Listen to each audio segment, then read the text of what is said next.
The good old clap, take one. That's right. How many of you knew what you wanted to be when you were 7 years old? I did. I wanted to be world champion. Hey, is there honesty involved in this podcast? Can we be honest? You can shut your fucking lips. And then I'll just say, put them up once, let's go. He's like, you look too pretty on the wave. Get ugly. We can talk about DMT if you want. I thought we were boxing.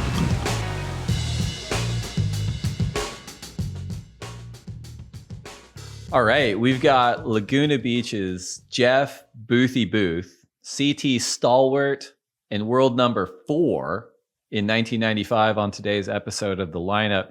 Jeff, thanks so much for joining us. Pleasure. Good to be on the show. Thanks for having me. Oh, man, I thank you for coming on. And we are on the eve of stop number 6 on the 2022 WSL Championship Tour, the Quiksilver and ROXY Pro G-Land event, an event that you finaled in when it first ran in 1995. So the pleasure is all ours. However, as we were joking about before we started, you're not presently in Indonesia, are you? Where are you today? Who are you hanging out with? What's been going on? Oh, I'm here in Laguna Beach. I'm at my house, and that's where I work from. And yeah, so that's where I'm at. Close to Excellent. Brook Street, one of my favorite spots, and just hanging out. And is Brook Street working yet? Has the cycles shifted down there? Did you get a surf in today? Yeah, we're just starting to see some south swell. It seems to be a little late this year. Yeah. But it's starting. It's starting to happen.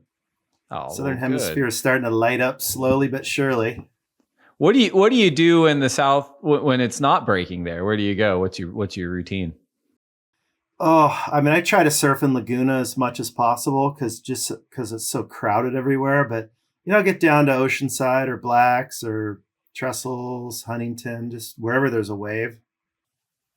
Fair enough. Well, we're gonna dive into Laguna Beach in a little bit here, but I do want to stick on the topic at hand here, which is the Quiksilver and ROXY Pro G-Land event that's coming up. And again, we're so honored to have you on.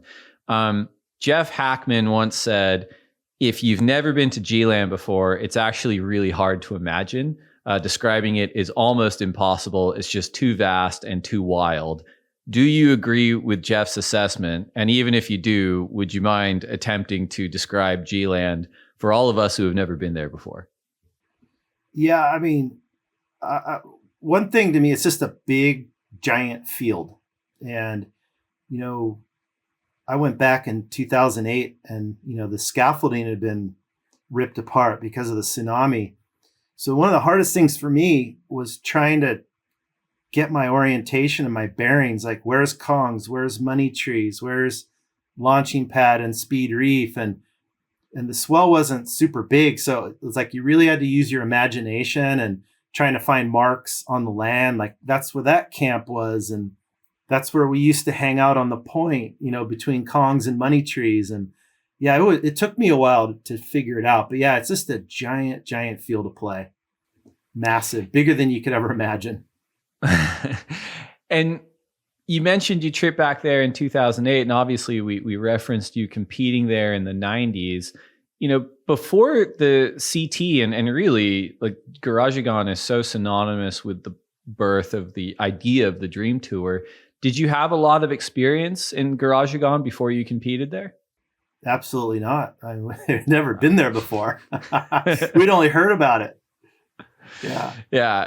And what was it like, I guess, back then, like traveling out there? Because we're joking. It's like I exist in 2022, so there's a relative lap of luxury thing of you fly on that plane, then you fly on that plane, then you sit in a hotel, then you get on a boat. But back in the 90s, what was it like if you wanted to go from home in Laguna Beach to Garagegon? What was the transit like? Well, the first year on tour, it was like a 3-month stint. And so we went to Japan first, competed in small beach break type stuff. And then we flew through Singapore and then ended up in Denpasar, stayed in Bali for about a week. And then the trucks showed up and we loaded our boards on the trucks and worked our way over to Java. So we got on a ferry. Actually, it was probably a 4 or 5 hour drive, got to the ferried across to Java, stayed somewhere at night, woke up the next morning, and then, went into the reserve where the boats picked us up. And then from there, it was about a 30, 40 minute drive. into G-Land. So we're all on boats, kind of similar to when you go to Tavarua when you're on a panga, but this was much longer ride and a lot more people. And then when we showed up at G-Land, it was like, oh boy, there it is. You could start seeing waves peeling, and then where you come in at the bottom of Speed Reef, and they drop you off, and then you get in I think it's called the Tiger Trail. So it's basically a trail cut out through the forest. Then you walk your way up to the camp and where you're staying and get your accommodation. And it was pretty wild, very, very rugged. And you're in the jungle, you're part of the environment. There's that awesome Bill Ballard documentary on Matt Archibald, Archie, that you're in, and I think our mutual friend Chris Mora's in, and he's got this great comment about what the tour was like in the 80s and the 90s, and he's like, the ASP was like, there wasn't a ton of rhyme or reason to the schedule. It was just like, those people have money, we're going to slap another event there, then we're going to go around the world and put another event there, then we're going to come all the way back. And it sounded like a bit of a grind that, as we kind of talked about, when the Dream Tour came into fruition there in the early and mid 90s, kind of separated the tiers a bit and leveled out. But it sounds like there were still some pretty big legs, and as a traveling competitor, going somewhere like Japan and then with a certain type of wave and then going somewhere else like G-Land with a radically different kind of wave. What was your traveling quiver like at the time? And did you bring, all your G-Land boards to Japan and all your Japan boards to G-Land? Did you swap them out? Did you just have boards that worked everywhere? What was it like for you back then? No, I was traveling with 2 giant bags of boards, and the fins were glassed on then. So you had to be very careful. And like the board bags now, you could probably fit like 8 boards at each board bag. So if you had 2 giant board bags, you're traveling with 16 boards. Back then, we were probably traveling with 8 surfboards, so 4 boards in a bag. So you had to be very, very selective and hope that your fins didn't get broken in travel, and hope, when you're there, your boards aren't breaking. So yeah, it was challenging. And then from G-Land, we went to Reunion Island, and then we went to South Africa, and then we went home via like London. So we literally circumnavigated the globe in about 3 months. It was tough. And, back then you had to have shapers in certain areas on standby if you needed emergency boards or people were borrowing boards. We had an event in Margaret River where Mike Parsons had a 7.4 Rusty that it stayed in the channel all day long, and we just used that board. We had dibs on it. So you paddle out your biggest board. I had a 7.0, paddle out, you find that 7.4 and you'd ride it. And then it would just, as long as it didn't break, it stayed in use the whole day. So yeah, there was a lot of sharing and a lot of group effort amongst the surfers back then, for sure. Yeah. You mentioned how rugged it was on the island in Grajigan, and these reports of Sumatran tigers and monkeys and snakes. And did you have any run-ins with any of the wildlife when you were staying there, or even when you went back in 2008? I didn't, luckily. I did find a couple stumps late at night walking home when the flashlight didn't quite work, and kicking a couple stumps here and there and bloody toes. That was that was fun. But you heard stories. You heard stories about guys going out and partying at night and passing out on the Tiger Trail, sleeping in the jungle at night, like just crazy stuff back then. Just fun stuff. But it was more about mosquitoes and managing your cuts and staff and all that kind of crud, bed bugs, just weird things that would happen. And you're living in the jungle. You're in its territory. It's not like you go home to an air-conditioned room every night. So it was rugged. Totally. And I love stories like that, or even like, hearing about like the Billabong Desert Challenge in Northwestern Australia. And it's just such a mind bender to consider, yourself and your colleagues, world-class elite athletes, but also, as you pointed out, like, you're not there with a masseuse, you're not there with a chef, you're not in a 5-star resort. You're out there just trying to survive the elements just to go out and perform on a elite level stage, which has got to be kind of wholly unique in the surfing world, I think. Oh yeah. I mean, that's how it was, but we were just so stoked to have an event of that caliber on tour that we could showcase our surfing. So I think people were okay living in huts with mosquito nets and no air conditioning. You had to bring like your own little fan that you put right by your head at night to try and cool down. And yeah, that's just kind of the give and take of the tour back then. But I mean, I don't think there's any air conditioning on the island now, unless things have drastically changed. So they'll be roughing it. But it's so fun. I mean, you're there, you wake up in the morning, you could smell the smoke, and then everything's kind of calm. And then by about 10 or 11 o'clock, the trade winds start to blow, and you'll hear the bamboo actually start to crack because the wind actually stimulates the growth of the bamboo. So when you hear the bamboo start popping like popcorn, it's like, all right, it's on. The wind's coming, conditions are going to clean up. And within like 20 or 30 minutes, it's just looking prime and beautiful. And that happens every morning. Trades, they start going. And then the contest starts. So they time everything around the winds. And then the rest of the day, it's just perfection all day. I've heard like I love the way you put that. I've heard a similar version of that from Bob Hurley. And even like it was a lot of what people were talking about in I guess it was the suppressed film Sea of Darkness. I don't really know why it was suppressed, but the idea that when you're there, you're just like the phone's off. Not that you had them in the 90s, but it's like you're not looking at your phone, you're not on your computer, you're actually getting into the rhythm of the ecosystem in a way, as you pointed out. Like you're hearing the wind like push on the bamboo, and that means the waves are getting groomed, and you're kind of operating your day around the tides and how they move, and like when you surf, when you rest, when you eat. And it just seems like a very kind of like centering experience just being there. Is that a fair assessment of it? Oh yeah. Like, when we stayed there was two camps. There was a lower camp. I think that was called Bobby's Camp. And there was the upper camp, and I forget the name of it, but it was kind of between Kongs and Money Trees. And you walk out through the trail and there's a little point and there's a little hut. And I was hanging with Tom Carroll, and every morning we were doing yoga in the morning. There's a guy from Quiksilver who was the team manager named Andrew Murphy. So all of us would connect in the morning. We'd do yoga. We'd look at the waves. We'd have breakfast. So there's this big kind of gear up. It's not like you just wake up and go for a surf.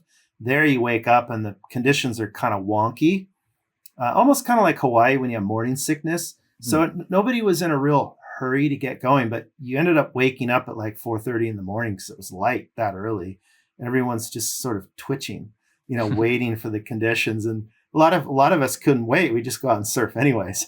Even if the conditions weren't good, the swell's still 6 to 8 feet, and you're out there, testing your boards, getting ready. And then Rod Brooks would get on the mic. He's like in his Australian accent, good morning, G-Land. Today the contest will start at 10 o'clock. So good luck, everyone. And it was just hilarious. Kind of like good morning, Vietnam kind of vibe. And it was great. Everyone's just buzzing. What are you going to ride? And, what's the waves doing? What are the matchups? And then you're there at the spot. There's nowhere to go. You don't leave and go to your hotel room. You don't go. You're stuck right there on the 50-yard line watching all day. So trying to manage your energy when you're going to surf, when you're going to warm up. A lot of us would warm up at Kongs. And it was a little bit more of a slopey, mushier way, but you definitely could get your feet in the wax, get your equipment feeling right. And then, you're either surfing Money Trees or you're surfing Speed Reef, just depending on what the swell is doing. Let's go to 1995 before we wind the clock all the way back to your roots in Laguna Beach. So never been to Garageagon before. You make the journey as you outlined it. You turn up at camp and you have this incredible run through the event. In terms of your development as a surfer, I know you mentioned that you loved having a wave that you could showcase your abilities on. And I think for yourself, you're certainly like a bigger built guy than a lot of the surfers were on tour at the time. But were there other kind of points in your development or certain waves that you surfed, or even maybe just surfing over like a left-hand reef, like at Brook Street, that prepared you to feel comfortable out there? Or was it something that you had to kind of grow in comfort over the course of an event? I would say my trips to Tavarua really, really groomed my surfing for that type of wave. I mean, cloud break's very, very similar to, say, Money Trees or Speed Reef. Yeah, so I started going there in 1990. I mean, the first time I went, we filmed Slater Black and White, and you saw the footage of Kelly tearing apart restaurants. Whether he met restaurants or restaurants met him for the first time, I don't think that place had ever been surfed quite like that. And then some of the sessions out at Cloudbreak. And then, I had some experiences at Margaret River and Pipeline. So all those type of big kind of deep water lefts on reefs. It was good preparation, but nothing prepares you for G-Land. And just, it's like surfing like Sunset. People talk about how big the field is at Sunset with the North Peak, the West Peak, things are shifting.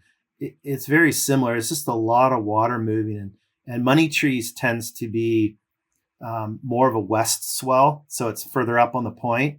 When the swell moves more south, it moves down the reef to launching pads, which is that big takeoff. And then it kind of goes up and over the ledge and it hits Speed Reef and it just drives down the reef. So, you got to be prepared to surf that whole part of the reef, which, I mean, away from Money Trees all the way down through Speed Reef's probably 600-700 yards.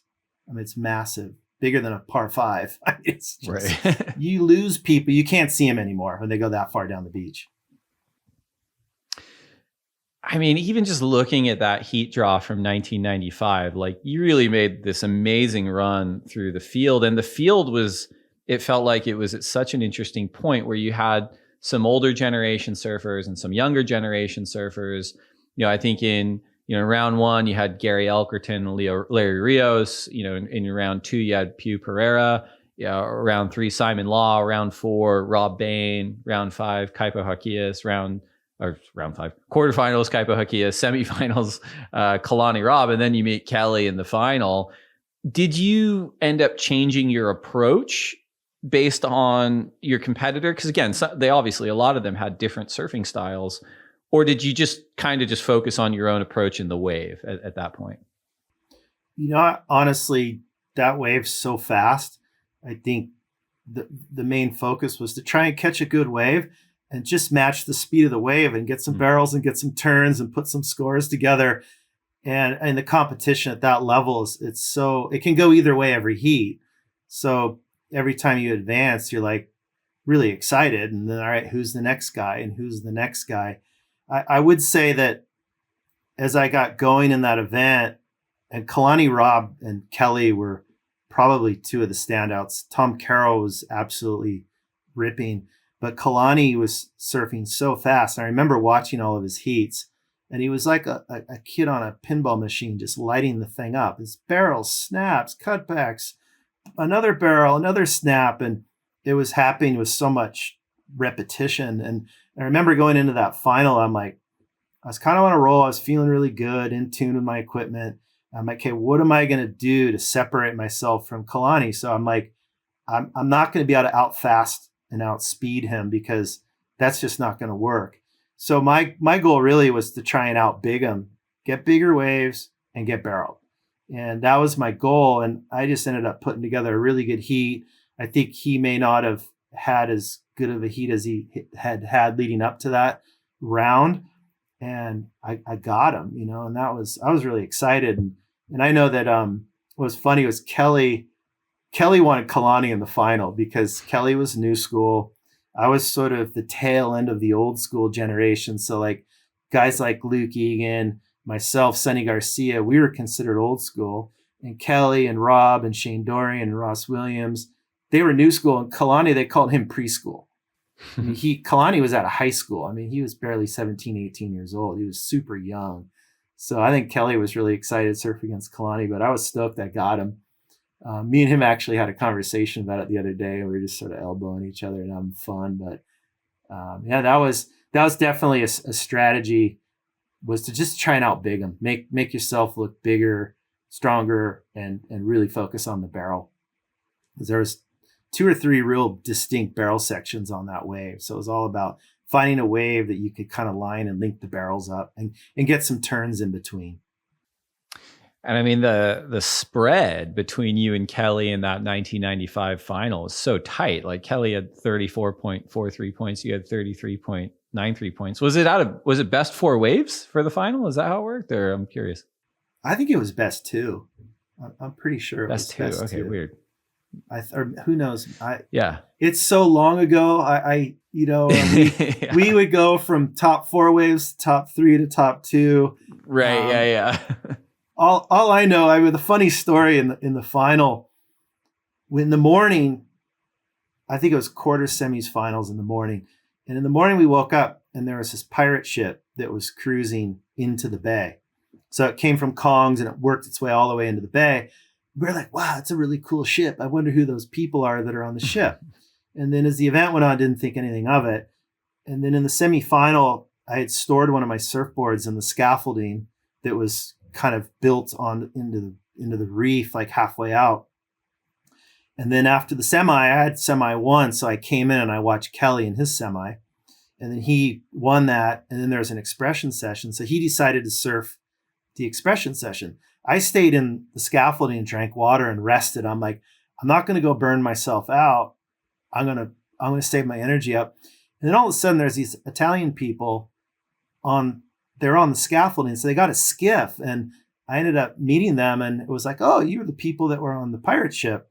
And they were very nice people. And I signed some autographs for the kids. And then one of the Italian guys was yelling and screaming like, Mama, Mama, where are you? And the head judge had to come down and tell him to be quiet. It was the funniest thing.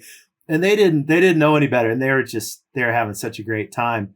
So I ended up kind of befriending them and I ended up meeting them back in Bali. I spent 2 weeks in Bali after the event and ended up hanging out at their house and getting introduced to the Italian mafia. They're all Garmentos and They hung out in like Legian and Seminyak, and me and Jim Banks like bumped into them on the beach one day. It was so ironic, but so that was going on.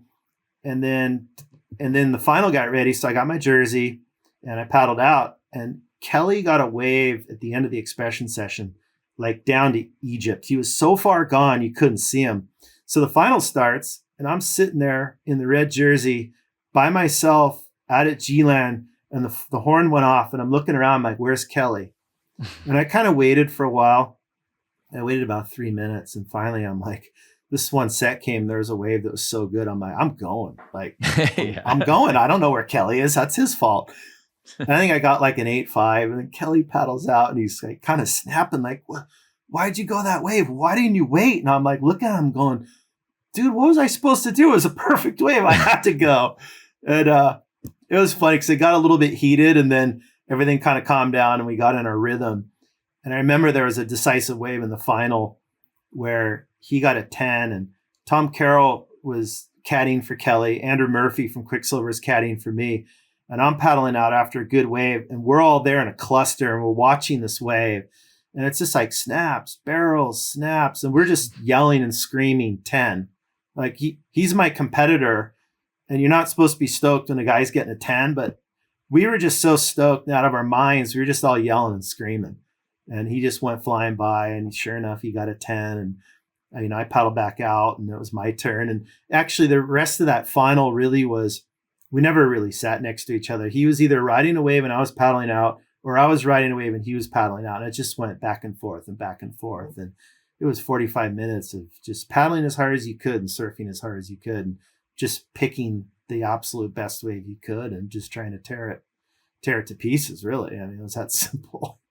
That's awesome. And here we are, however many years later, 23, 24, whatever it is. And Kelly's going to be suiting up and competing at GarageCon again, which is kind of mind blowing when you think about it.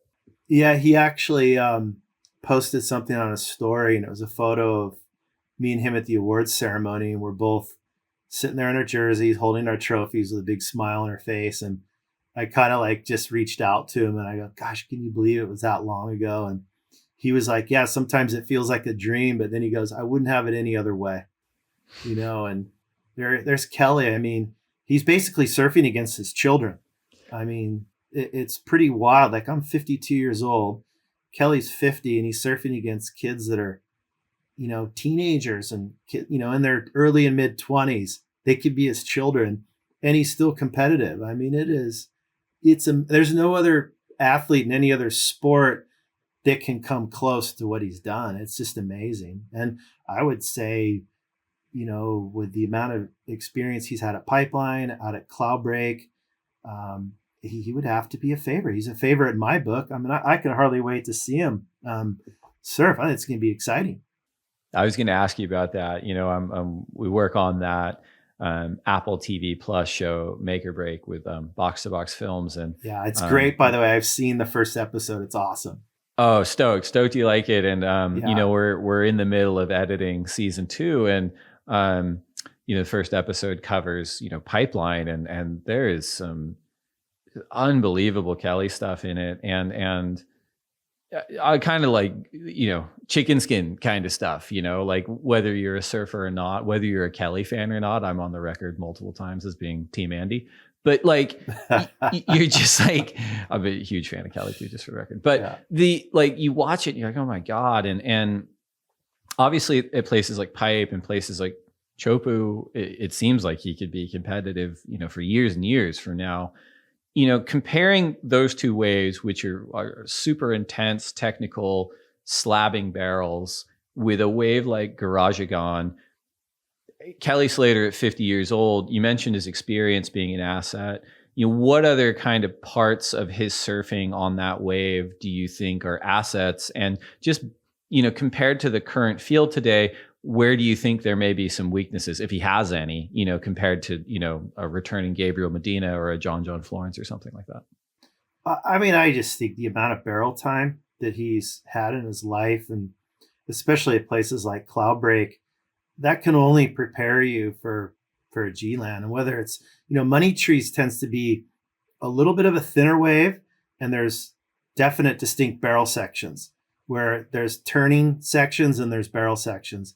And then if it goes down to Speed Reef, it's more, you roll in at launching pad, you go up and over that weird little saddle, and it just knuckles and it just drives down the line. So either one of I think Money Tree is probably a little bit more performance oriented, whereas Speed Reef's basically more about barrel riding. And I mean, I think Kelly's ultra competitive in both. Plus, he's won there and he's surfed the break. And yeah, granted, he hasn't surfed it in 20-something years, but he'll remember it, and it's ingrained, and he'll be able to find that recall. And again, I think it's about his equipment. Is his equipment going to feel good under his feet when the event's happening?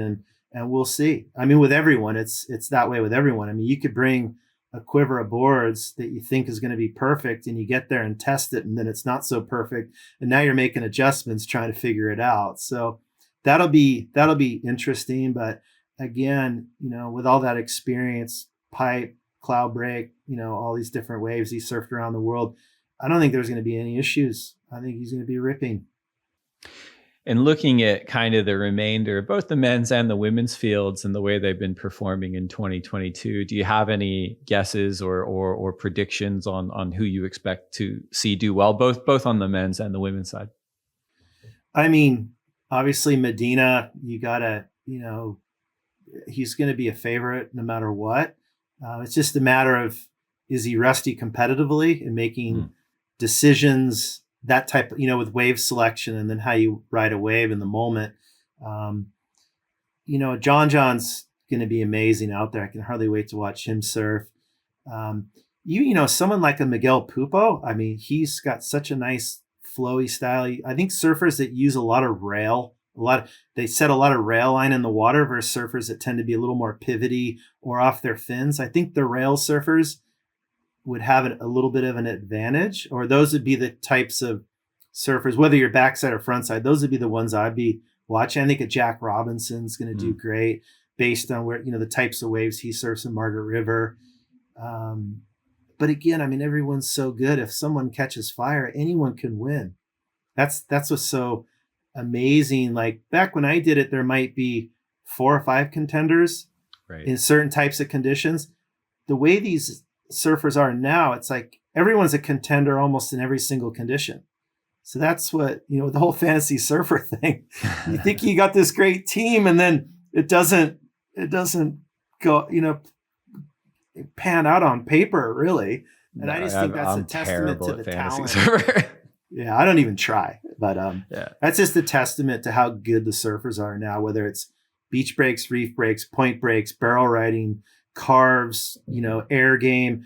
They have all the, for the most part, they have all the elements. Every single surfer does. So that's what I'm so excited just to see that first round and get to watch the whole field surf and then go, ooh, this guy's looking good or this person's looking good.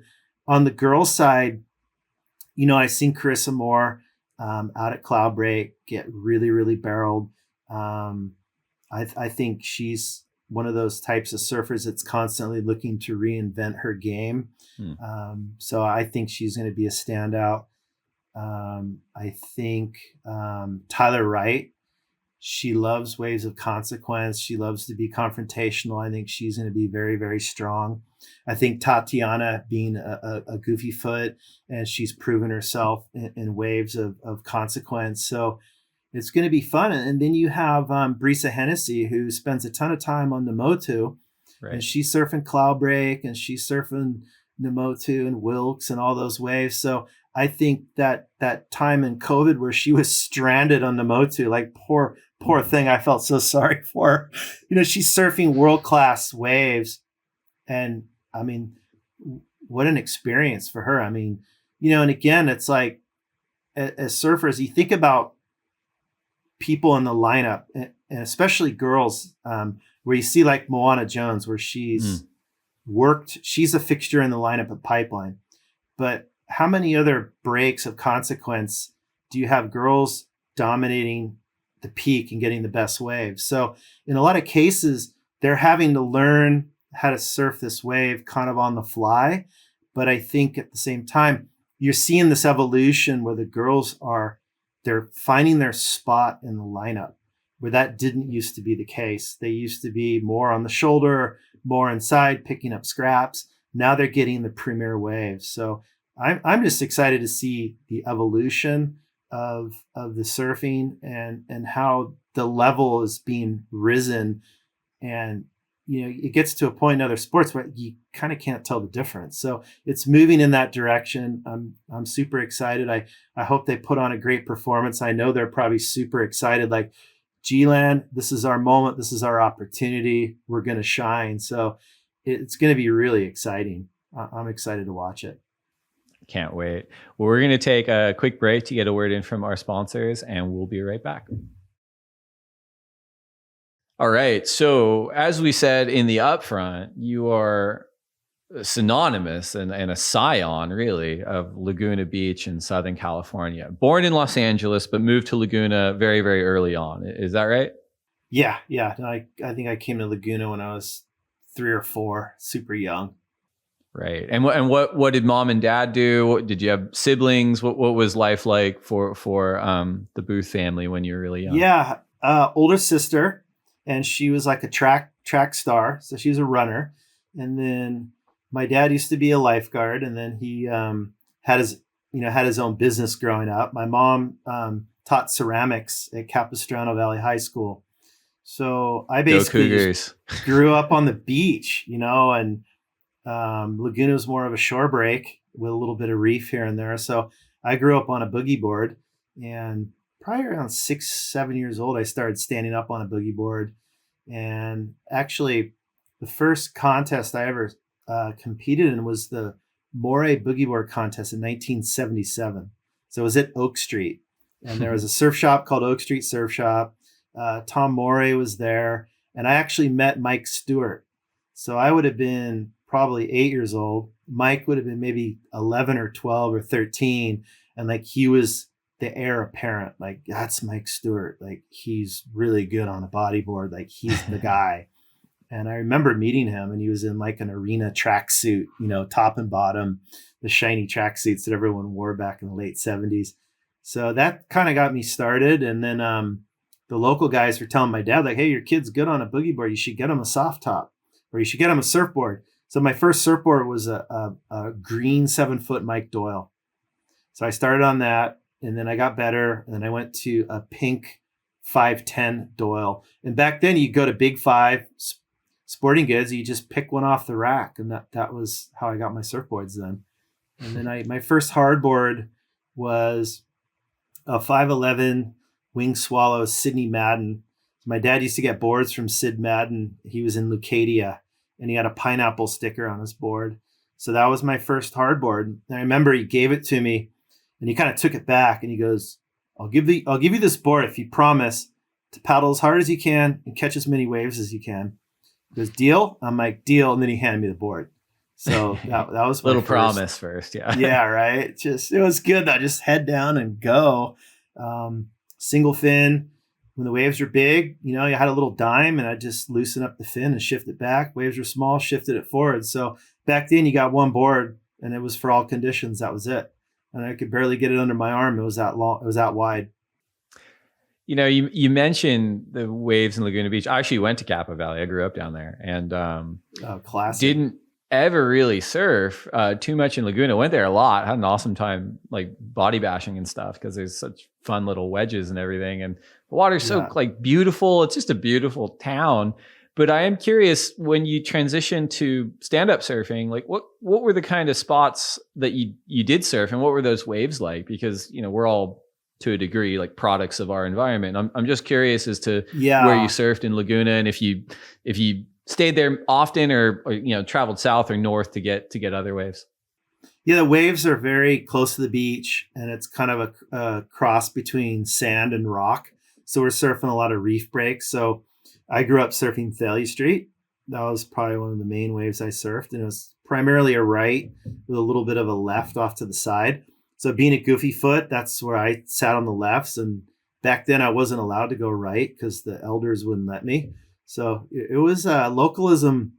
Pecking order was very, very relevant back then, and you definitely knew your spot in the lineup. And then we had the Brook Street contest every summer, and that was obviously at Brook Street. So I started working my way over there and worked my way up through the pack there in the pecking order. And it actually got to a point where I was sort of like a token out in the lineup, where I'm surfing with all the elders, and I was like the young Grom, and they kind of egged me on to go, and they kind of let me feed into the lineup. But again, Brooks is more of a reef break. It kind of has a little bit of a wedge and hits a ledge and big steep drop, but you kind of get like a nice slingshot takeoff with a lot of speed. So I was on single fins then, so it was really good to understand about power, and that was probably one of the more powerful waves in Laguna. So I still surf there a lot to this day. That's one of the staples. And as a kid, I got to watch Mike Armstrong surf out there when I was probably 6 or 7 years old. I remember watching Mike Armstrong surf Big Brick Street, and that was a definite impression on my surfing.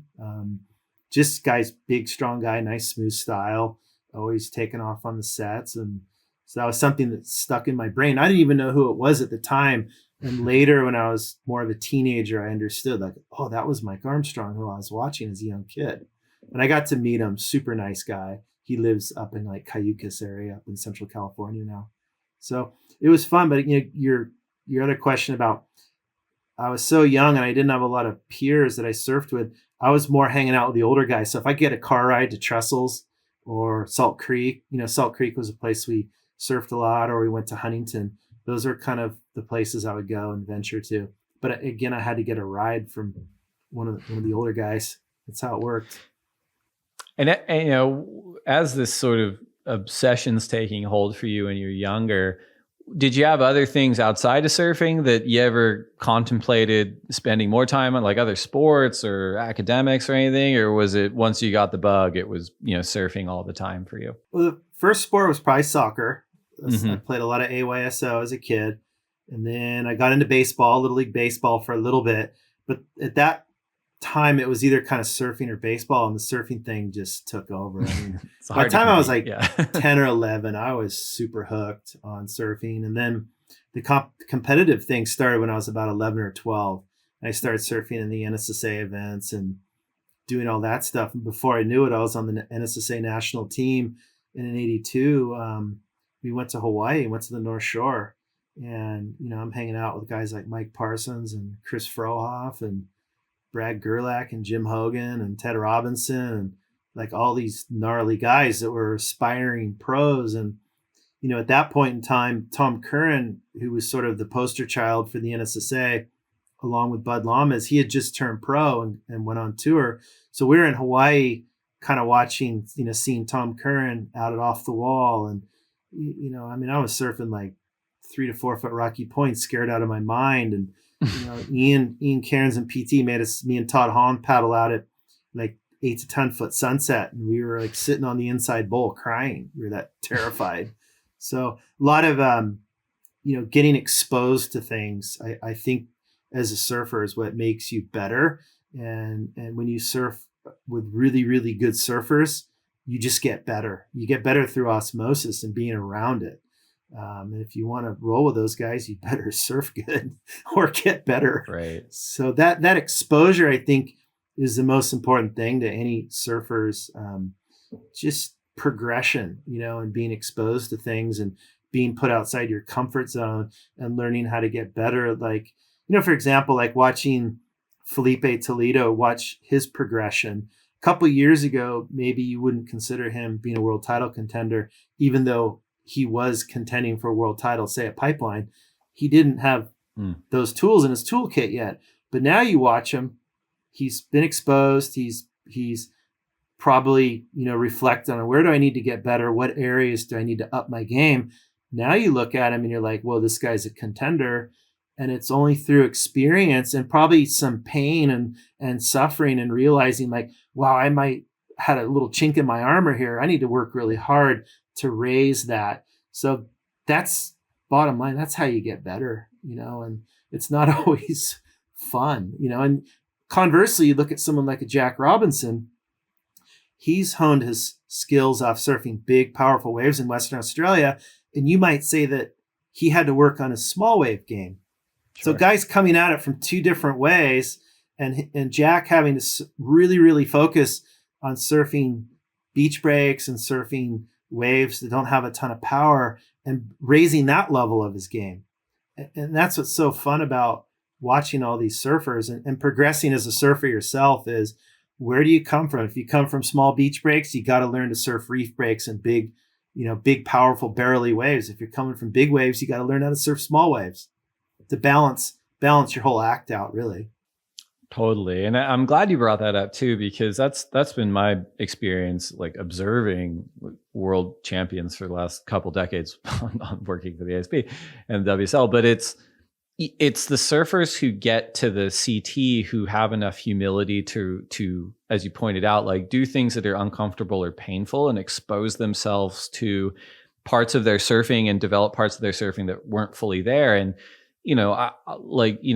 Mick Fanning's a great example. Like I remember him spending weeks and weeks on end before the event in Tahiti because he had all these weapons and was maybe like a walk-up, contender at most venues, but he realized he's like, I don't have it there. And, Adriano de Souza is another one. Like he won the World Juniors based exclusively on just doing huge air reverses. And when he got to the CT, he really spent a lot of time working on his rail game. And, I just think you see that time and again. And the CT surfers that have staying power that end up contending for world titles are the ones that, even though the surf media and the surf industry love to hype, young talent getting on tour and kind of love to like you almost put like the goalposts so impossibly far ahead where it's like, oh, this rookie's going to win a world title. It's the ones that come in with a bit of humility that end up like achieving in a way.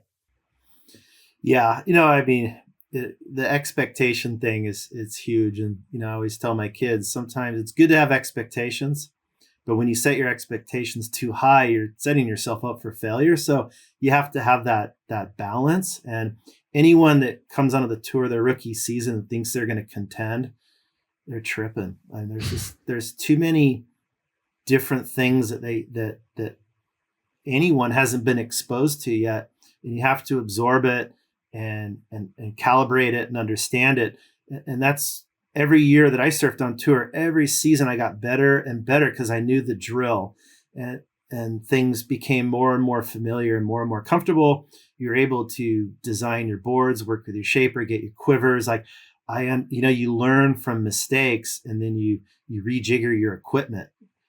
That's super duper important. But again, I mean, like look at Morgan Sibilik. He's a classic example. He came out of the gates firing his first year, and then all of a sudden this year he didn't make the cut. And I would argue that his surfing's better this year than it was last year.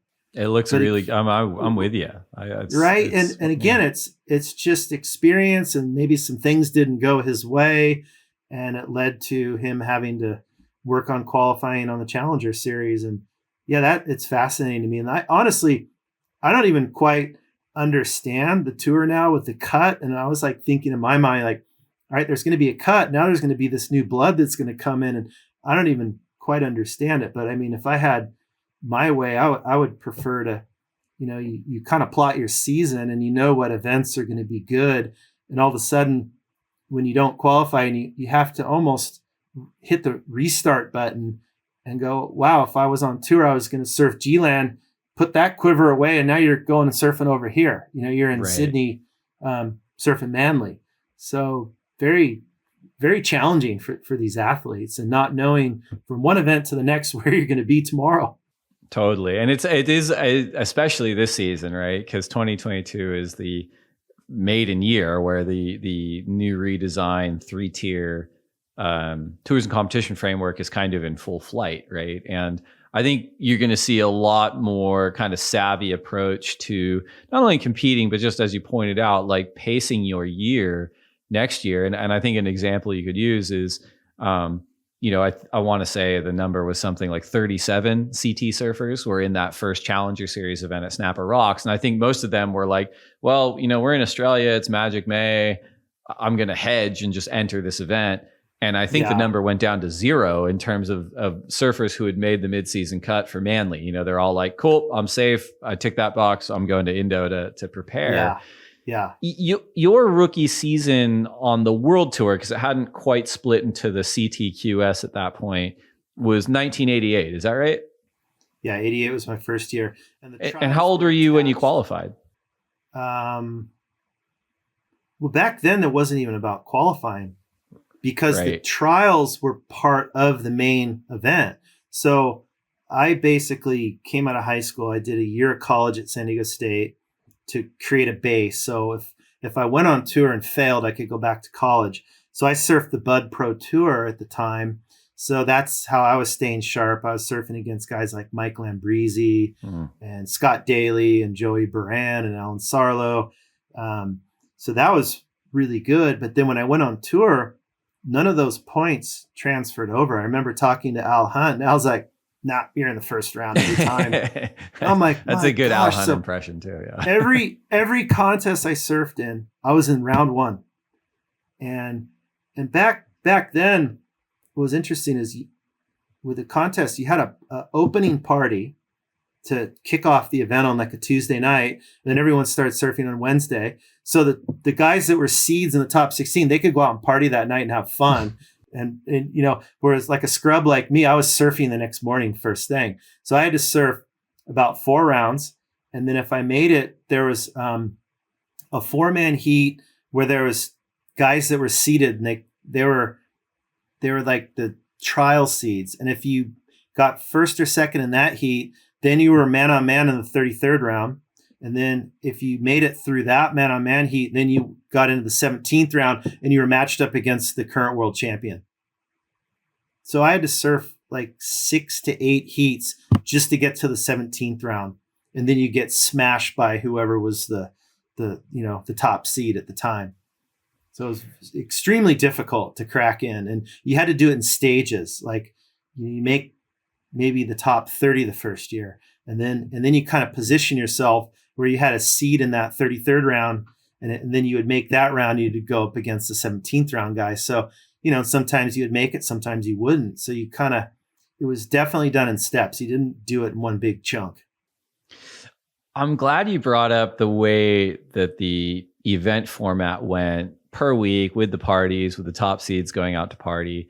And the reason I like that you brought that up too is because so much has changed, obviously, in the sport, to the point where I think if that were the same, right, and some events do have kind of an opening party, but especially at the CT level, like there's so much on the line, it's my opinion anyway, so much on the line and so much at stake at every event that you're not really having anyone party, especially before they're out of the event, and when I started working at the ASP in 2005, it was probably on like the tail end of that prior generation, but there were still people that kind of, there wasn't a ton of money in it. Certainly wasn't a ton of money if you went to work for the tour, but the appeal was, I'm kind of running away to join the circus and have like life experiences. This seems really interesting. I might not get rich, but this is interesting to me. And I'm curious, your mindset just out of high school or just after a year of community college. I can't imagine there was a ton of riches to be made being a professional surfer, a professional competing surfer. What was the appeal for you to kind of pursue this career at the time? When I was a young kid reading Surfer and Surfing magazine, I got hooked. Like, I wanted to be a pro surfer. I wanted to be a part of this thing. And, I was a young kid and I watched Michael Thompson and Mark Price walk down the stairs at Daly Street, paddle out on Stussy twin fins and blow everyone's minds. And they put their stake in the ground and they started gotcha. And so I got to be around that. Michael Thompson was really good friends with Mark Richards. So when Mark Richards was in town, he stayed in Michael's flat. So we got to watch Mark Richards surf Daly Street. And he was a world champion at that time. I was like, 81, 82, 83 in that zone. So I was enamored by it. And then when I was a young kid, Mike Parsons was a guy that I really looked up to. And he was the first guy in Laguna that was trying to make a run at being a pro surfer. And he would spar with Tom Curren. And, he really looked up to Tom Curren. They're about the same age. And then there was those Hang 10 Grand Prix events. And I was like 12, 13. I would just go. I was part of Army's. It was Parmy's Army. So Dave Parmenter. And Dave Parmenter was, he was one of the best competitive surfers out of California. So it was him. It was Tom Curren. It was Mike Parsons. It was Joey Buran. It was Mike Crickshank. So I'd go down to all those events and I would sit with Mike Parsons and Dave Parmenter's crew and we'd watch everything. So I got exposed to it at a young age. And then the one event that really, really got me fired up, it was the event at Ocean Beach. And it was a really good south swell running. And Tom Curren was up against Mark Akalupo in the final. And Aki was riding a Jim Banks. And it was like a camouflage orange and brown Jim Banks. And we called him Mark off the Lippo. And he blew Tom Curren out of the water in that final. And we were just completely blown away. And I think that might have started the rivalry between those two. And that was 82, 83. And I had never seen just savagery surfing, like relentless, Aussies, just the term burka when they go berserk. Like, and all Aussies have that extra gear in their surfing where they can tap into it out of nowhere and they could just go berserko. And Aki was doing that against Curren in that final. And I mean, he beat him handily, and I was just like blown away. And like, I was like, I want to be a pro surfer. Like, that's what I want to do when I want to be a kid. So getting to go on tour and surfing with like Tom Curren and Tom Carroll and Aki and seeing Sean Thompson. And, my first years on the tour were the end of the busting down the door generation. And then it was the Tom Currens and Tom Carrolls and Derek Hose and, Brad Gerlachs and just in full flight. And I was a young rookie watching, and Martin Potter, I was just blown. I mean, I was a pig in shit. Sorry to swear, but it was amazing. It was absolutely amazing. I was so excited. And then those early years were just about learning and getting to go out and party with the guys and just checking everything out for the first time. It was awesome. I love hearing that perspective of the world tour at that time, because not to bemoan where we're at today, like the surfing is incredible. And I really think a lot of the designs and the way the judges interpret world-class surfing has gotten us to a place in 2022 where we truly are seeing like the best surfing happening in real time in the live arena. But I think for a variety of factors, it's access to information, training and equipment and web clips and whatever else, there's probably a lot more like homogeneity at the elite level where everyone surfs. I mean, everyone's got their own style, but compared to kind of the 80s and 90s, it was almost like clashing schools of thought. You know, it was like Curren surfed different to Aki, but that was both like really radical and beautiful. And it just felt like there was a lot more passionate camps at the time there. Did you yourself, did you have any kind of rivalries, you know, at the peak of your CT career, you know, late 80s to mid 90s kind of stuff? You know, I don't think I was ever enough of a contender to have like crazy rivalries. Like, you know, you'd see the Aki Curren rivalries, Kelly Slater and Andy Irons. I didn't necessarily have those, but there are certain people that I had a really difficult time beating. Like Martin Potter, I had a terrible record against Potts. Like, he was super duper hard to beat. Kelly Slater, I might have beat Kelly twice in my entire career. Guys like Luke Egan, who would have been a contemporary along with Sonny Garcia. I don't think Luke and I ever had a heat together. But then someone like Sonny, I think I might have beat Sonny once. Like Sonny and Potts had really good records against me. But you know, nothing, the rivalry thing, it was more just everyone was doing their thing, competing, the lifestyle. But I'll tell you what, the competitive thing that I really noticed is back, especially in the 80s, the boards were very flat. You remember seeing a lot of Curren got into a phase where there was a lot of head twitching and head faking. Gary Elkerton had a lot of that stuff going on, like at Sunset. And I think it was part of the equipment. But at the same time, everyone was trying to be ultra, ultra competitive. Derek Ho had a thing with his hand and just certain like style elements that you would see. But everyone was ultra, ultra competitive. And I think that was the formation of taking the tour sort of to the next level. And a lot of the spots that we surfed were more beach breaks, more like big venues, Huntington Beach, the OP Pro. So things were very competitive, and it was about paddling for priority and holding priority and starving a surfer from catching waves. And it was that type of stuff. And then I think when Kelly ushered in the new school, it really challenged the status quo. It really was about performance, and it was less about the priority games. And I remember towards the end of my career with the priority, some guys would just be like who's like, they would kind of have a gentleman's agreement, like who's going to have priority and who's going to catch the first wave. There was no hassling for priority. And it was almost like gentleman's agreement, like let's just surf and let the best surfing is going to win type of thing. So it was fun to watch it shift. And it really was Kelly's generation, because they were so good and there were so many of them. It really challenged everyone to lift their game from a performance standpoint. And it was less about competitive acumen, and it was more about just pure raw surfing.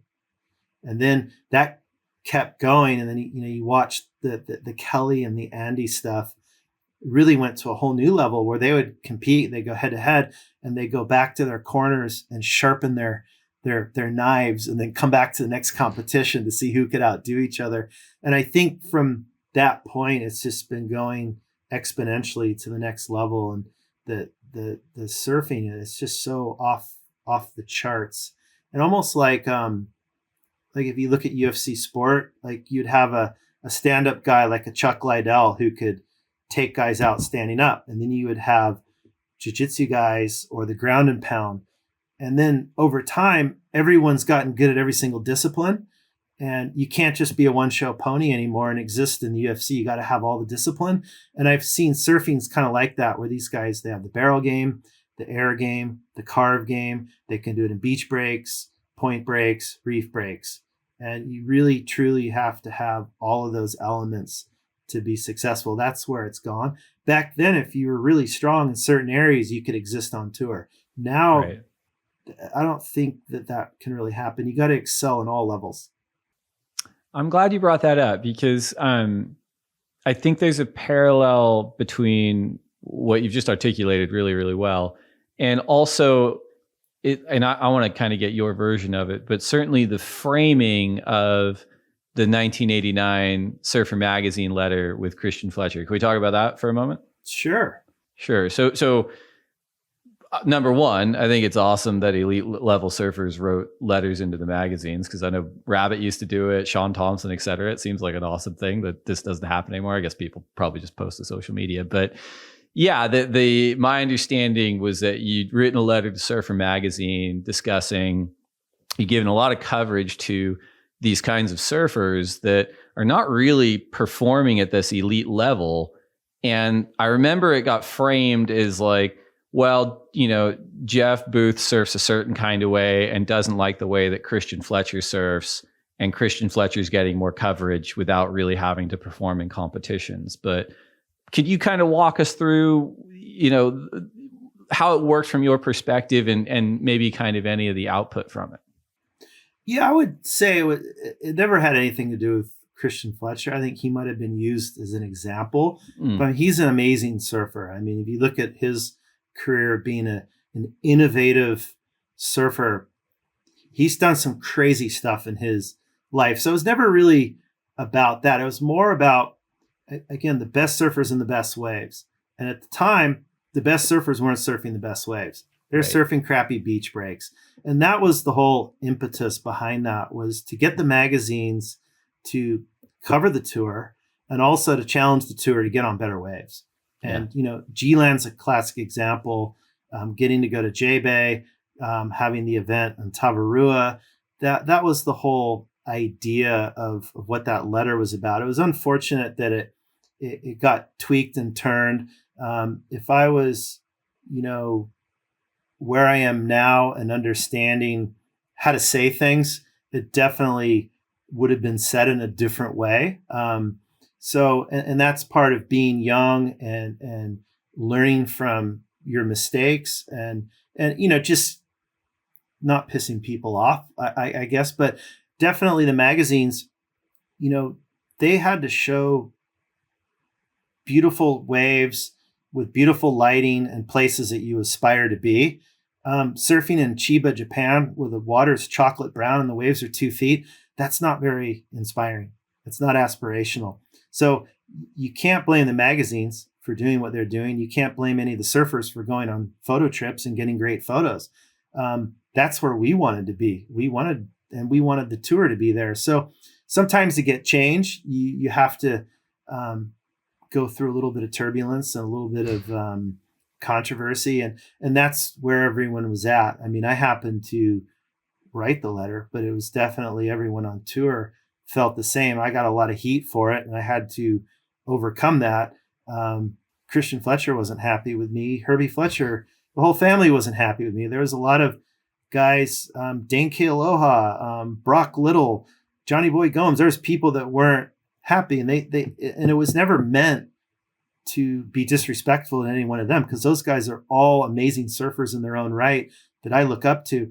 It really was about getting the tour and challenging the tour to give us better venues. I mean, you got Tom Curren, Tom Carroll, Martin Potter, Derek Ho. You got the best surfers in the world, and they're competing in crappy surf. Mm-hmm. And that's where that thing was coming from. And yeah, if I could have, looking back, if I could have changed some things, I absolutely would have. And there was some folks in the magazines that took it to a level that they probably shouldn't have, to glorify things. And I took an incredible amount of heat. And the only way I could overcome that was just through pure performance, mm-hmm. And just, surfing well to where people couldn't point the finger at me going, oh, he's just a second-rate pro surfer on tour. Who's he to be saying all this stuff? So that was definitely something, a learning experience for me, was before you open your mouth, really think about the repercussions on one side. And on the other side is, again, if you want change, sometimes as a group, you got to be unpopular and you got to voice your opinion, and you got to create a little bit of turbulence and a little bit of revolution if you want change. And, the busting down the door generation, those guys went through a lot of turbulence too, to get the change that they were looking for, because all of them were trying to get into those big events, and there wasn't a lot of room for them. So they were all clawing over each other to get, a wild card invite into one of those big events in Hawaii. So, those were trying times, and definitely learning moments, learning experiences for sure. I'm glad you brought up the busting down the door thing, because I appreciate you sharing all that with us too, because I think that letter, in a way, as you pointed out, there's a lot of people that felt a certain way on both sides of the issue, forced a conversation that eventually led to the Dream Tour, and it's a funny tension that, working at the WSL all these years, we still deal with today, which is, we want to see and I remember, I've told this story before, but I'll repeat it because I think it's apropos. But, when I first got hired in 2005 and I was spending time with Rabbit, who was the president at the time, I was like peppering him with like 1,000 fanboy questions. What about this? And he's just like, Jesus, man, he just want to go surfing. He's like, leave me alone. And he's like, I'm making fun of him, but he's so nice. He's so smart. And he grabbed me after, question number 7,000. He's like, I'm going to break it down for you really simply here. All the sport should do is take the best surfers we can find and put them in the best waves we can find.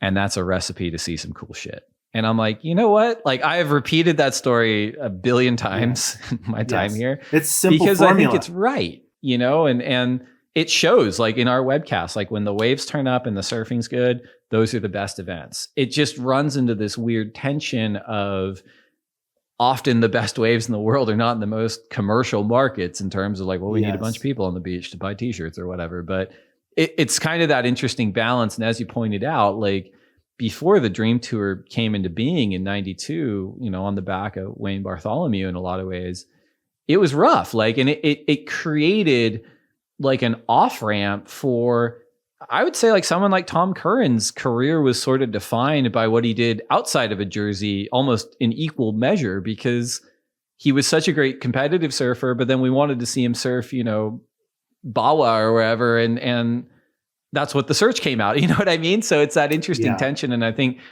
fortunately, the Dream Tour, and I think a lot of the work since then, sort of melded those in a way where we're going back to G-Land tonight, so it's, I think that conversation you forced was essential. And everyone, Sean Thompson was one of the main guys that, was kind of, we were having that discussion. And again, you look at him, Rabbit, MR, Ian, PT, those guys were architects of the tour. What we see today, those guys set the groundwork in motion, similar to basketball with like Julius Erving and what they were trying to take the NBA and make that better, more commercial. I watched the Lakers little mini series with Kareem Abdul-Jabbar, Magic, and that whole thing. And I remember watching basketball at a young age as a young kid. I remember when Magic jumped on Kareem and hugged him after a game. Like, you didn't do that to Kareem back then, but he was able to. His personality was able to bring Kareem out of his shell. And then you had the rivalry with Bird and the Celtics. That elevated the sport. That made it where you wanted to watch it. And those people, they were architects of their sport and setting the table for all the athletes of today and now. So, yeah, that was, it's exciting to see where it's gotten to. And if anything, the waves are so good now, they're trying to pull it back to more spectator type venues. Like, if the worst event of the year is at Huntington Beach Pier, just to get the crowd involved and have this tangibility, well, that's not so bad. But when I first started doing the tour, probably 2/3 of the tour were in just kind of crappy beach breaks. That's how it was. It was tough. Yeah, and your tenure on the world tour, rookie year was 88, and then you retired 96. What if you had to kind of list 3 of the highlights for your time on tour, whether they were, contest results or, just certain heats or just performances, even outside of Jersey, just in that window of time, like what would you hone in on? It doesn't have to be 3, just whatever kind of comes to mind. you look at my career, you'd say I had a successful career on tour. I only won one event. I won the Reunion Pro in 91. I beat Damien Hardman in the final. So that's definitely a highlight. G-Land, that was a massive highlight in 95.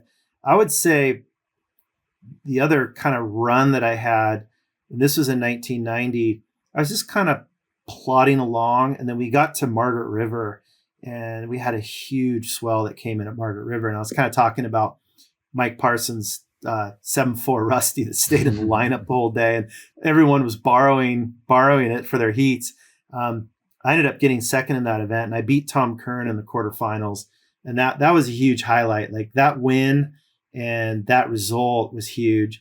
And then I went to Tavarua right after that, and we did Slater Black and White, and I showed up and we got a great swell at Cloudbreak, and I had all my Rossins. I rode for Locomotion at the time, so I had 610s and 7.0s, these beautiful boards that I rode out at Cloudbreak.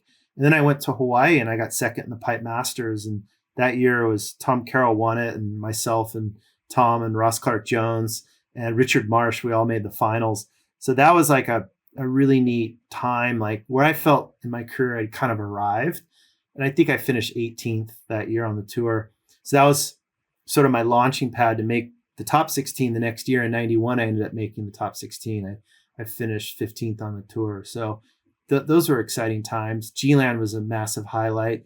And then, another highlight, my last year on tour in 96, the Billabong event in the Gold Coast, Rabbit was the contest director, and we got to surf Duramba, Kira, Burley Heads, and North Stradbroke Island that event. It was a mobile event, and that was fantastic. And I think, that was part of Rabbit's vision of, again, best surfers and the best waves, and having an event that could move around. And that was super dynamic. So those are just really, really fun times. I mean, I have nothing but great memories, surfing on tour and being able to be around my heroes, and, getting to meet guys like Wayne Lynch and Maurice Cole and have them shape surfboards for you. And, another thing, when I was getting back to the tour, where the qualifying circuit, they used to call it the trials, that was part of the tour.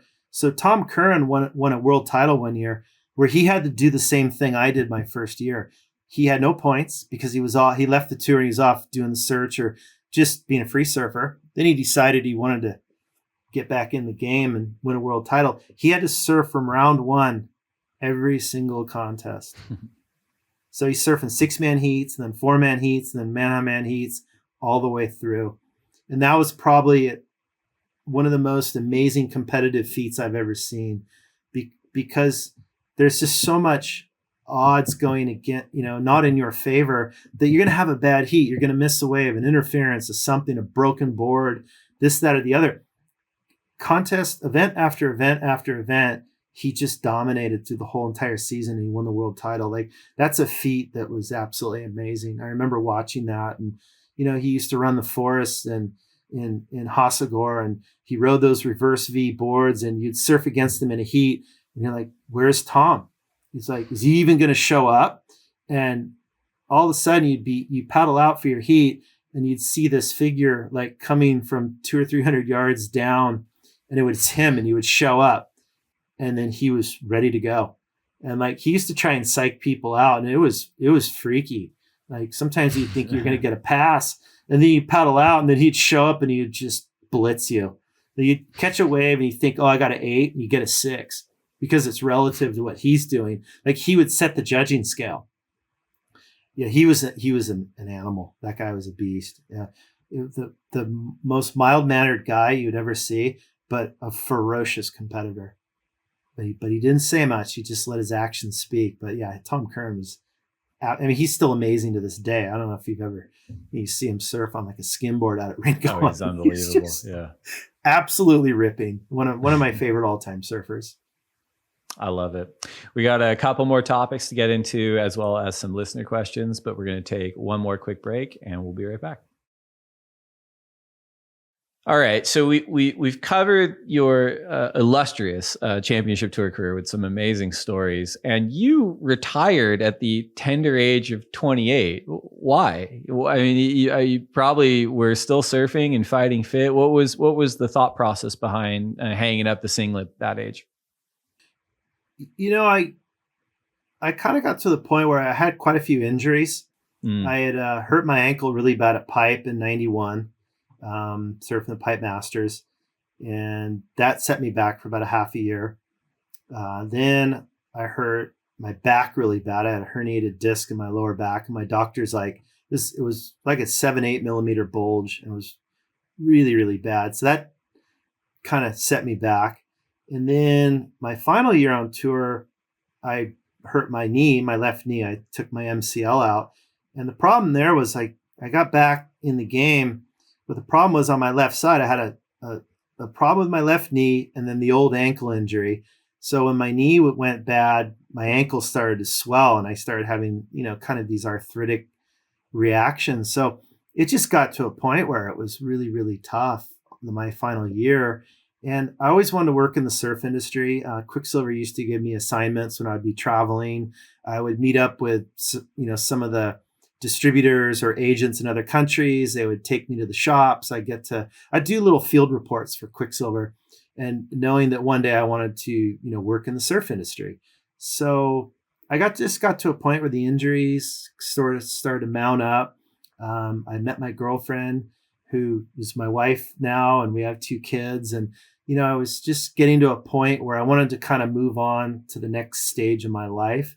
And I felt really fulfilled with what I had accomplished and what I had done on my, with my tour days. And I was just, my compass was sort of pulling me in a different direction. Now, looking back, I probably wish I would have stayed on tour a couple more years, because it really got fun. Like Aki got back on tour the next year in '97, he was back, and the way the venues just got better and better and better. And normally as you get older as a surfer, you tend to surf better and perform better in better waves and not so much in beach break type conditions. So the tour was probably moving in a direction that would have suited my type of surfing. But, again, it's all give and take. I have 2 wonderful children, and, they're both great surfers and they love to surf, and they're both in college. And if I would have been selfish and stayed on tour, maybe I would have had a different reality now. So it's all give and take. But I mean, it was really fun. Working in the industry has been exciting. I got to, I left the tour to take a job at Oakley as a sales rep. So they were my sponsor at the time, and they kind of approached me. Scott Farnsworth was the marketing manager at Oakley. And he's like, "Hey, Jeff, there's a opportunity for a sales rep position in Southern California. Would you be interested?" And I kind of thought about it. I talked to my girlfriend about it, and that was a really good segue for me to leave the tour and start working in the industry. And then from there, I still rode for Quiksilver. And then I approached Quiksilver and said, "Hey, I think there's an opportunity, a role for me to work at Quiksilver in a capacity in sales and sort of retail marketing." So they carved out a role for me, and that turned into sort of a sales management position. I worked under a guy named Tom Holbrook at the time, who was the head of sales for Quiksilver, and he sort of mentored and groomed me, and it was awesome. So I kind of got my in the industry through being a sales rep and then working at Quiksilver. And then that sort of parlayed into working at Billabong. I was their sales manager there for a period of time for about 8 years, and that was awesome. And then I worked for Sanuk for about 5 years as their sales manager. And then I was recently at an older kind of retro brand called Flojos. And that was an opportunity to try and help bring that brand back. And then I kind of just realized with all of these experiences that I wanted to try and do something on my own. So I left Flojos, and now I'm working with my wife, and we have a company called Distant Local, and we do it's kind of like a hyper local focus where we do a lot of programs with surf shops around the country. We do a lot of destination map type art where it's celebrating the coastlines, and we put that on soft goods like t-shirts and hoodies. So doing a lot of collaborations there. We do a lot of local type businesses here in Laguna with coffee shops and restaurants and bars. So we make product. My wife was the head designer at Quiksilver. She's well versed at making product. I'm really good at sales and relationships with accounts. I have 25-year relationships with accounts all over the country. So I got to this point where it was time to do my own thing. And now that I've been into it about 6 months, I kind of look back and I wish I would have started a long time ago, because it's fun to be the captain of your own ship. And, you know, your reputation is key. And that's, you can't buy that. It's really through time and just being in the game a long time.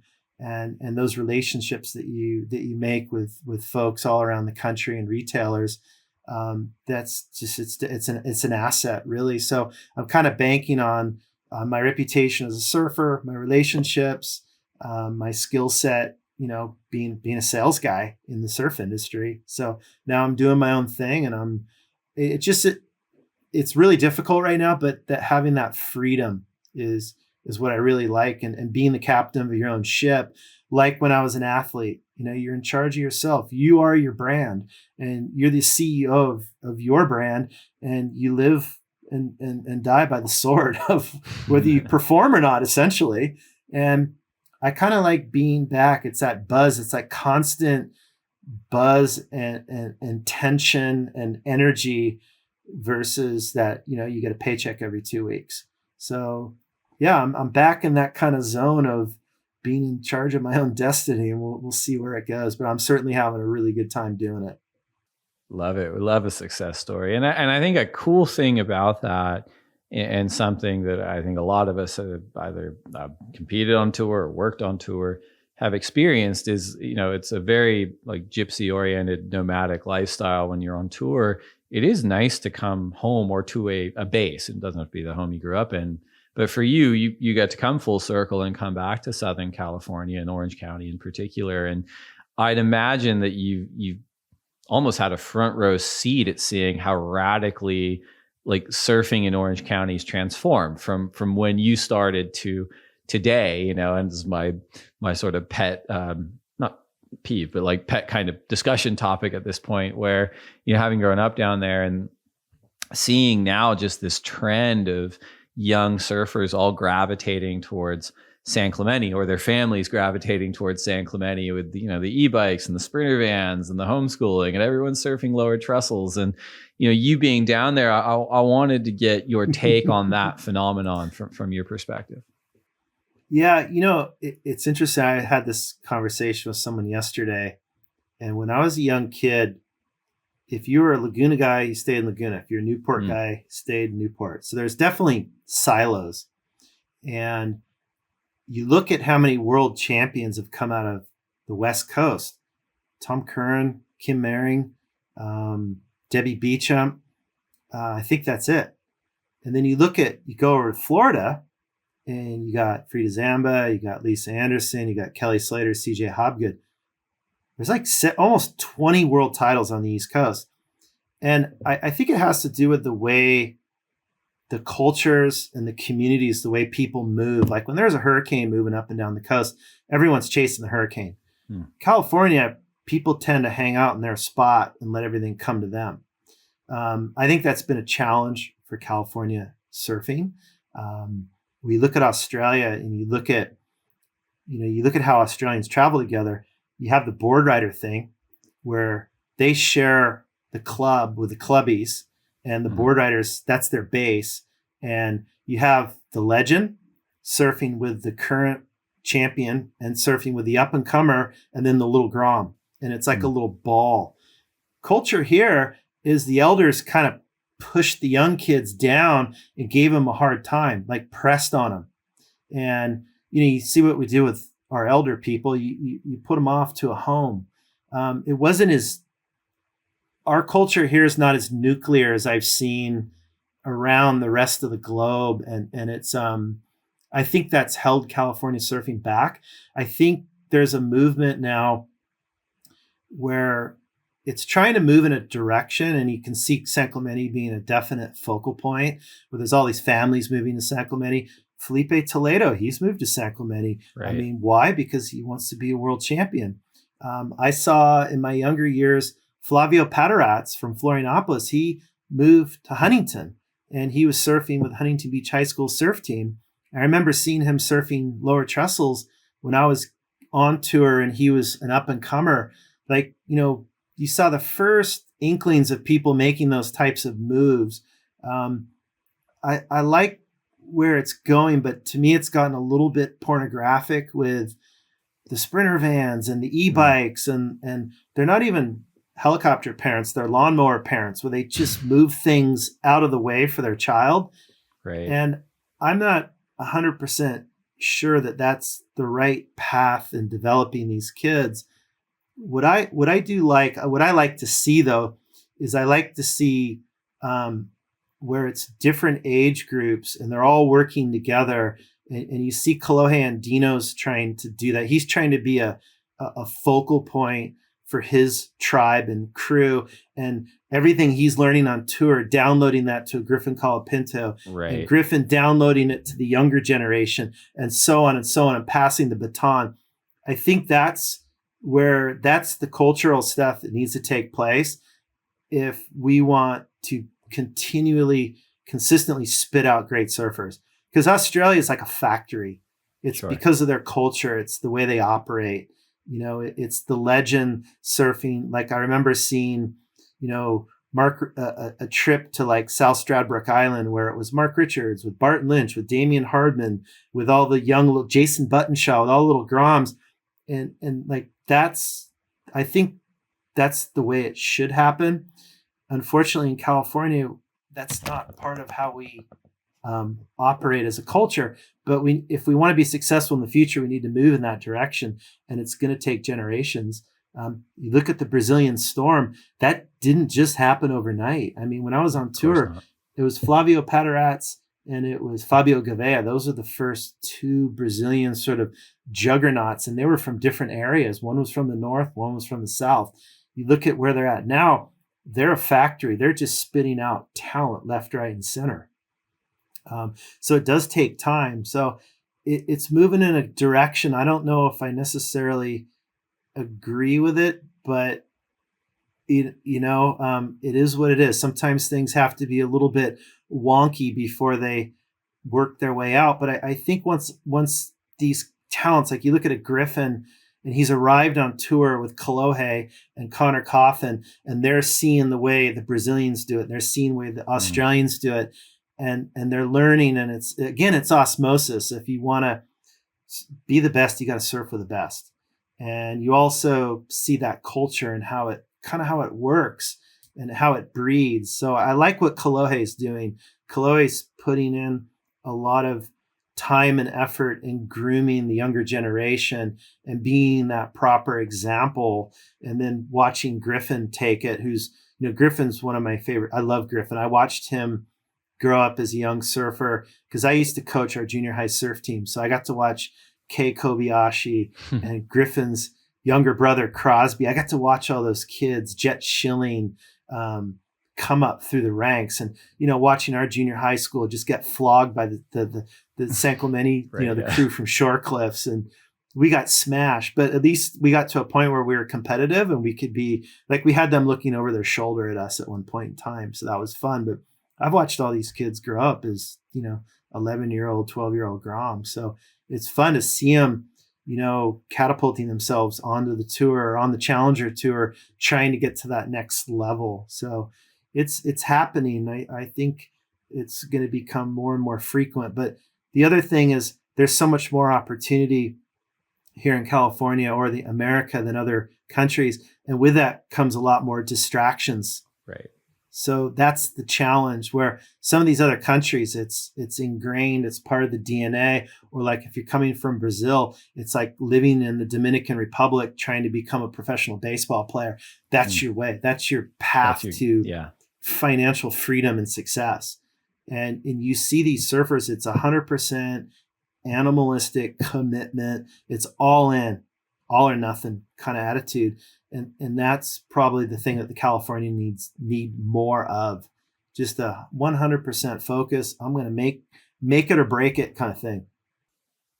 Love it. Well, and on the topic of community, we put a feeler out for questions for those who follow the lineup on Instagram and Twitter at the lineup pod, and we got a lot of questions back for you, Mr. Jeff Booth, but we've whittled it down to 3. And the first question is from @ample_creative, who asks, 1995 G-Land Pro, when you finaled, what board were you riding? And then bonus question, if you could go back in time and resurf the final on a different board, anything in the last 25 years, would you pick a different board? I love it. That's a great question. Well, I was riding a 7.0, quarters and semis, and it was a Phil Byrne.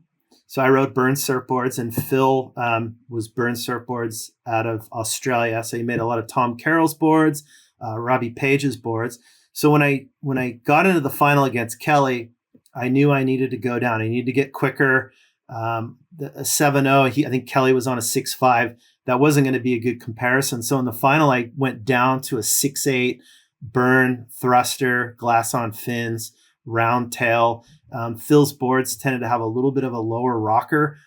So they really complemented the waves at Money Trees. Which, that wave's very, very fast, very down the line. When there's a turning section, it's a little bit slopier. So, and my boards had a little bit of V, so they tipped over really nice. So yeah, I was on a 6.8 Phil Byrne. Would you ride it again, or would you, based on the last couple of decades, would you update it? That 6.8 board at that point in time was a pretty darn good board. The next year in 96, I went down to a 6.5. So if anything, I probably would have gone with one of Phil's boards, but just even a little bit shorter. Love it. Next question is from I am Matson, who asks, what surf spot did the ASP never go to that you always dreamed of surfing on tour? Ooh, gosh, I don't even. Well, at the time, we never got to go to Tavarua. So that would have been fun. When I was on tour, the Tavarua event didn't happen until 99, and I actually got to be a wild card in that. So that would have been an event that would have been great. That's probably it. That would probably be the only one that we were missing at the time. And we got J-Bay, and we had G-Land, and we had Pipeline, and that'd probably be it for me. Yeah. Love it. Last question that we've whittled down for you is from Andy Cashford, who asks, what was one unexpected positive and unexpected negative of life off the championship tour? Ooh, wow. That's a tough one. Probably the positive of being off tour was getting to be in one place for an extended amount of time, because we were like nomadic gypsies just traveling all over the world. And my longest break at home was probably 6 weeks, and then I'd be gone for 3 months, and I'd come back for 2 weeks, and I'd be gone for 6 weeks. I'd come back for a week, be gone for a month. So that was great. The negative was just getting antsy and starting to twitch and wanting to go on a trip and wanting to get the hell out of here and seeing something different. So those are the things I struggled with. And also the identity factor of, when you're on tour, you're a rock star, and everywhere you go, everyone's catering to you. And then I went into being a sales rep, and I had to switch gears, and I had to cater to the customer. And that was a difficult transition to, dealing with a buyer who's mad because you put him into the wrong color sunglasses and they're throwing them at you. Like, those were like, I wasn't used to that. And I think that was an eye opener. So going from being catered to have to catering to your customer was a big challenge. And I wouldn't say it was necessarily a negative. It ended up turning into a positive, but it sure was. It wasn't fun for about 3 months, and then it got better. Sure. That's a great question, though. Everyone Yeah. Well, thanks to everyone who wrote in at the Lineup Pod on Instagram and Twitter. If we didn't answer your question, feel free to hit us. We will do our best to answer them anytime, day or night. We're now down to the final segment, which is the lightning round. These are 10 questions for you to answer as quickly as you can. First question. Here we go. If you could only have one board setup for the rest of your life, single fin, twin fin, thruster, quad bonzer, or finless, which would you choose? Thruster. Coffee or tea? Coffee. Burrito or pizza? Burrito. Last book you read? Oh, Breathe. James Nestor. Best surf film ever? Oh, oh gosh. Slater Black and White. One wave you never have to go back to? Ooh, love them all. Love them all. If you only get to surf one wave for the rest of your life? Cloud Break. Best person to share a lineup with? Oh gosh, my son. He shares. Worst person to share a lineup with? Tom Carroll. Sorry, Tom. Love you, but he's tough. No. You or me, I Boofy. appreciate it. I appreciate it when people name names. This is good. Let's put Tom on Front Street here. And you know what? You're not the first person that's named Tom Carroll. I guarantee Tommy that. Carroll's one of my all-time heroes. But when the waves are good and he starts frothing out, oh boy, stay out of the way. I love it. All right, last one. Finish this sentence. I will next achieve a state of happiness by... Let's see. Doing what I want to do, the way I want to do it, and just taking a deep breath sometimes and letting the small stuff roll off. I love it. Jeff Booth, thanks so much for coming on the lineup. Thank you for everything you've done in surfing. Everyone check out Distant Local if you're not doing it already. And yeah, man, I hope we can figure out how to get the actual Coconut wireless Wi-Fi broadcast working so we can get you patched in for the broadcast when we're at the Quiksilver and ROXY Pro G-Land. I think that'd be a lot of fun. Right on. Look forward to it. And thanks for having me. That was awesome. Check you later. Stoked, man. Thank you. Okay.